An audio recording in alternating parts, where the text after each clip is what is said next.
జీవితంలో మానవుడు ఉపయోగించుకోవాల్సిన యొక్క జ్ఞానాన్ని సంపూర్ణంగా ఉపయోగించుకోక, ఈ మానవుడు అసలు ఏం కావాలనేది తెలుసుకోక, కావాల్సింది పోగొట్టుకుంటూ, తనలో ఉన్న యొక్క పరమాత్మని గుర్తించుకోకుండా, ఆ పరమాత్మనికి ఇష్టం ఏమిటి, ఆ రకంగా ఆ పరమాత్ముడు తనలో ఉండాలంటే నేను ఎలా ఉండాలి అనేది తెలుసుకోక, తన ఇష్టం వచ్చినట్లు తను ఉండడం వలన ఈ పరమాత్ముడు అనే యొక్క పదార్థం పవిత్రమైన యొక్క శక్తి అన్నమాట.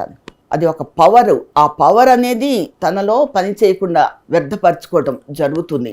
ఎలా జరుగుతుంది, ఎక్కడి నుంచి మొదలైంది అనేది నేను అట్లా గుర్తించేదాన్ని. రకరకాల వికలత్వంలో ఉన్నారు, పేదరికంలో ఉన్నారు, దొంగలు ఉన్నారు, ఇలా ఎన్నో రకాల ఇలా మనసుకు ఆలోచనలు అట్లా అయ్యే వచ్చేవి. వీళ్ళంతా ఏంటి అంటే గుడి దగ్గర అంత వికలాంగులు ఇట్లా ఉండేవాళ్ళు కదా. అవన్నీ చూసుకుంటూ అసలు ఎందుకు దేవుడా ఈయనకు కళ్ళు ఎందుకు ఇట్లాగ పెట్టావు, వాళ్ళకి ఎంత అవస్థ అవుతుంది, ఎందుకు అట్లా చేసావు, తప్పు కదా అని దేవుడిని నేను అన్నాను.